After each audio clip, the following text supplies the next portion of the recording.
Greetings and welcome, everybody, to this week's episode of Poly Weekly News. I'm your host, David Danto, and I have another David joining me. I met him at the David's Club recently, David Smith, or David Mario Smith, if you prefer to be identified. Thanks for joining us. How are you doing today? I'm doing great. Thanks for having me. It was fun.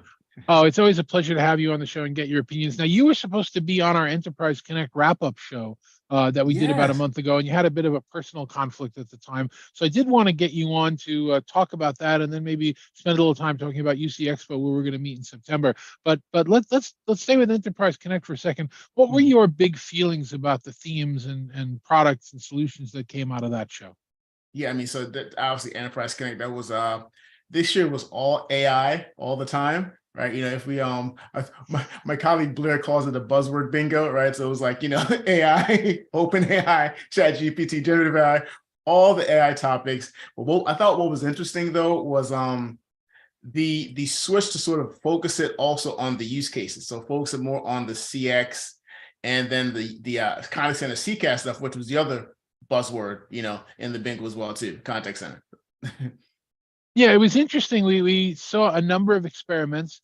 We're all very eager to get our fingers on Microsoft Copilot and some of the things that Zoom are doing, Yeah. and it's exciting and it's scary because I don't know that we're in a position where we can trust it just yet. Yeah, it's funny. See, it's early days, right? And not even to get into the data privacy discussion. That's another wild discussion, right? With this stuff. But yeah, I think it's too early, right? But it's funny. I was just had this conversation with someone. We just came off another extreme hype, right? The crypto grifter scam hype, right? So Yeah. I think everyone's kind of like gun shy, like, okay, what's the stuff? But AI has just been AI, it's been around. But I think what we're seeing with the chat GPT stuff, the generative AI, we've had some of this, right? It's just that now I think what the responses that we're getting from chat GPT stuff is more human-like, but we've had pattern recognition stuff. We've had some of this stuff before, but I think now it's just, kind of more dressed up a little bit. And I think I heard you mention something, gosh, recently about, it's forced us all to become editors, which I think is very true, because which we should have been anyway. But I think, yeah, again, it's still early days. There's still use cases. All the promises that we saw from Enterprise Connect and vendors doing it, we still have time that we need to execute on this stuff. So in addition to the large language models that we were seeing around, the AI piece, there was also the AI and machine learning around having a high quality cinema mode directing taking place in video. It's a product that Poly has had embedded in our cameras for a while. A number of our competitors also were showing that capability, as well as a number of the platform partners that we play with. Where now, the director is built into the platform or the technology. So it's making the shots for you. You don't have to pan and tilt cameras. You don't have to switch between cameras.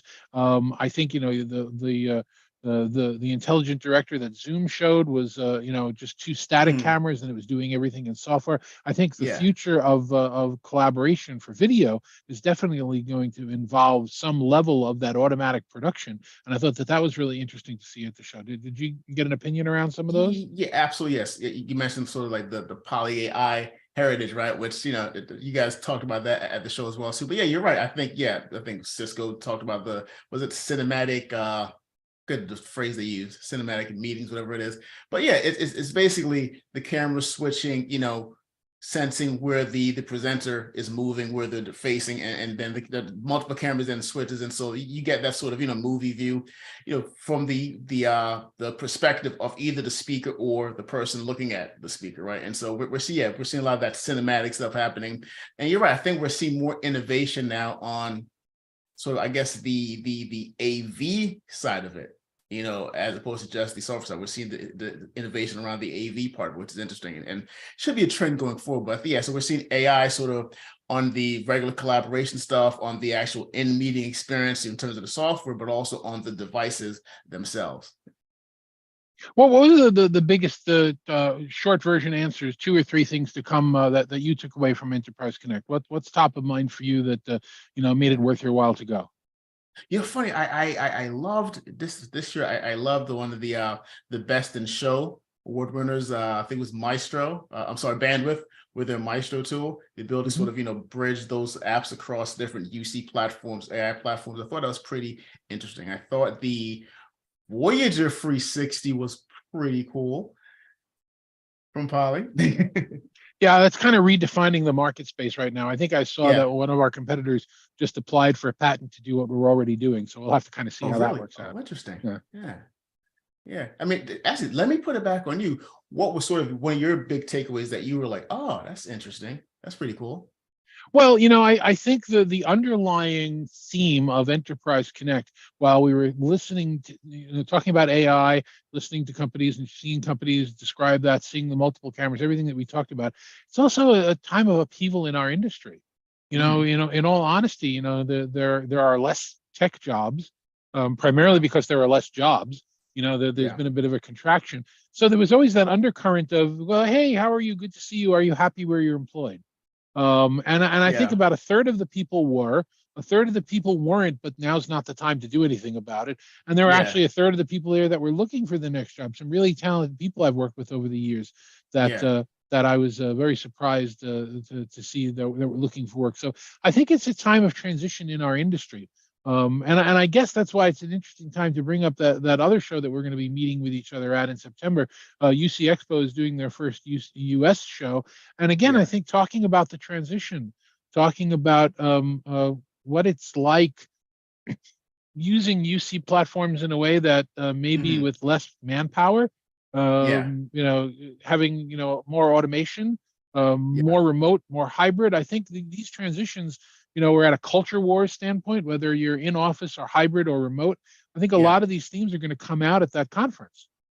Yeah, I think you're right. And funny, just to sort of get back to something you said in terms of the changes in the industry. Yeah, we saw a lot of upheaval, in terms of with layoffs. I mean, with people we know, and to be honest about it, it's people we know. And so we're seeing that transformation, that sort of evolution in terms of people Right. who are in the industry that we know. But also from the technology standpoint, you're right. We're seeing again from the enterprise this focus on CX, right? So again, one of the big buzzwords was CX and AI, and then automating the experience, right? And so now what we're seeing with the UC Expo, we're going to see sort of a focus more so on the end user impact of that. What does that mean for the actual end user, whether it's the contact center agent, whether it's the customer, how do you sort of automate those interaction models and Mhm. also gain insights from those interactions as well. And I also at the show we're talking about in September, as well as Enterprise Connect and Infocom in between, and all the rest of these things, Mm, we're starting to see a real clash mm, of traditional versus new, kind of mm, across the board. We talked about that from the perspective of in office, hybrid work, remote work. That's yeah. a clash of traditional versus new. I'm seeing it across the IT spectrum and the technology spectrum as well. I was in a conversation with a technology leader at a financial services company recently who asked Mm, me, well, what's your process for rolling out, new firmware, new software, new platform enhancements? And that's a really strange question to answer because if yeah. we're talking about, the 1990s and 2000s, then the answer is you put it in your lab and you test it and you make sure that it's got compliance and everything else that you need. And then if Yeah. you like it and it works, you roll it out. Now you wake up in the morning and you fire up your computer and everything's been pushed out to you Everything's already. You yeah. can't even control. I don't understand. I mean, I love Microsoft Teams. I'm not making fun of them, but they've got Yeah. 5 new features a week, and I don't even know where some of them come from or how to use them. So Yeah. Yeah. you're seeing a lot of the agile nature of our business change the way people operate with these things. Yeah, absolutely. And funny, you mentioned Microsoft Teams. You're right. You talk to 10 out of 10 people, and they don't know all the features in Teams, or anything. And so I'm wondering too, and love to get your take on this. Is does AI then is one of the possible avenues for AI the ability to sort of bring feature that is most needed to you when you need it the most, right? So you have to worry about the whole gluttony of features problem. It's interesting because there are pop-up boxes Yeah. across most of the pieces of software that I use, not just Microsoft Teams, Yeah. Microsoft and Zoom and all the other, where it says, hey, try this. Hey, did you know this? He recognized this. And most of the time, my opinion is get off the screen. I'm in the middle of doing something. I don't want to hear about that right now. Yeah, But yeah, then yeah. when I arranged for your colleague and mine, Kevin Keeler, our industry analyst friend, to give us a bit of a pointer on Teams, and I'm this proud smart Teams guy saying I'm going to bring in an expert. He's going to teach the Yeah. rest of my colleagues what to do. He showed Yeah. me things I wasn't even aware of. It's Yeah, like, yeah, how yeah, long has that absolutely. button been there? I didn't know what that one does. And I think I really do think that in the world of agile, This goes also to Zoom and conversations we've had with Gary Sorrentino, who's the CIO there. He talks about how Zoom has dozens and dozens of features, possibly hundreds of features, and everybody uses like 3 of them. Yeah, absolutely. So I don't think we're doing a very good job teaching people what these changes are. I don't know how much we need to if we intuitively can operate what we need to operate, but it's a completely different world than it was right now, than it was in the past. Yeah, and it also brings to mind too that we're where we see this several years ago where there was a gap between vendors. Though that gap is like now shrunk, right? Because you look at from a Teams, to the Zoom One or the system, everyone's sort of almost on parity in terms of feature wise, right? That race to features has now sort of been is now moot for the most part.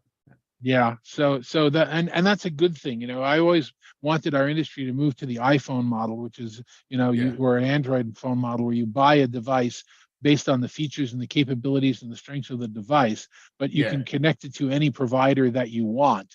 That would be a wonderful way of approaching the collaboration market, where you buy a video endpoint or a telephony endpoint or whatever else you're dealing with, and then you can change your affiliation as an end user whenever you want, based on somebody that's providing better pricing or better service, better functions, separate from the hardware. And we're almost at that point right now.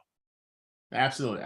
I think we are moving towards that sort of where I guess it almost becomes a buyer's market, right? Where it's the focus, and being the UCX Expo in September, the focus then is on the end user and the end user experience. Right, exactly. And I'll brag a little bit about the Poly HP endpoints, in that we are the single most largest group of certified compatible endpoints. We just launched Google Meet with the latest version 4 that we have for our Android bars for firmware. So it's Google, it's Ring Central, it's Teams, it's Zoom. I don't have the whole list in front of me, but that's the whole point, is that you buy it once and you don't need to do these forklift upgrades anymore that I used to have to do when I was an end user, or if you want to change your platform, or you got to rip out all the equipment and put in all new equipment. That doesn't have to happen anymore. And that's a good place for our industry. Yeah, exactly, right. Because I think what we're seeing now, right? It's for instance, so most of the vendors, for instance, Poly yourself, right? You can operate in a Teams environment as just as easy as you can operate, as you mentioned, in a Ring Central environment, and so forth. And so while there is some, like for instance, Cisco does some native stuff as well as now they're operating Teams and others, we are seeing that sort of shift to be a little bit more agnostic, from the device standpoint. It's the joke that I make, and I've said it on the show before, so I apologize to people who've heard this before, is that 100 years from now we'll have robots performing surgery by themselves and cars driving themselves, and we'll still be arguing about interoperability because we still won't have achieved it yet, unfortunately, with some of this. But we're getting closer. We're absolutely getting closer. Absolutely. So I will see you in Austin for UCX USA, which is the second week of September in the US, and hopefully see other people there as well. What other things are you focusing on between now and then? What's in the world of inflow analysis? Right. So I am working on what I'm calling, I guess, this digital workplace framework. So funny, we're talking about, vendors now reaching parity from the software capabilities perspective, AI, automating, and all that stuff. I'm looking at, how people are sort of buying digital workplace, technology, right? We look at the Microsoft model, right? They sort of own so much of the digital workplace real estate, from the Office 365 to, from the desktop apps, to the team stuff now, right? And also the operating system and some, like in the Windows world. And so, but we're seeing this push towards, okay, people are buying more so in solutions. They're not just buying siloed application. But how do I bundle this in a solution, right? So Zoom with Zoom One. There's a vendor I covered that wasn't at Enterprise Connect, but they're sort of a SM, small mid-sized sort of a vendor in terms of focus into that market called Zoho, another Z vendor, right? Where they have this sort of full-on, platform called Zoho One, similar to Zoom One, I guess, right? That does everything, so from your line of business like CRM, marketing and HR, back office, front office stuff, all the way to the actual stuff that we cover a lot, which is the collaboration, unified communication stuff, the CCAS stuff, the UCAS stuff, all in one platform, right? Now they're a smaller vendor. They sort of cater to, like I mentioned, SMBs and so forth. But that sort of model is where I'm seeing an evolution to, because all the vendors that we sort of saw at Enterprise Connect are adding adjacencies. So whether it's, Zoom now with Zoom One adding the chat and the CCast and all that stuff, Microsoft continue expanding. They have the dynamic stuff, which the CRM stuff. We'll continue adding adjacencies, right? We're seeing everyone trying to add different things to the platform to make it more of a complete, fuller, robust platform. And so I think looking at a digital workplace sort of industry or market right now, I'm seeing this sort of push towards the platform. Right? I know platform was a buzzword before, but more so than just a platform, it's a solution-based platform that's sort of like looking at, okay, what are the different lines of business areas, whether that's sales, marketing, HR, and having a solution set, whether they do it themselves, the particular vendor, or they have a platform that's flexible enough that they can integrate with sort of a pure play within that particular space, but having a flexible open platform that offers a full digital workplace solution. I'm looking at that sort of framework now. That's interesting. So where can we read about some of the analysis that you're doing? So I just did, I've done my CIO article. I'll sort of send you the link to that one that I just did.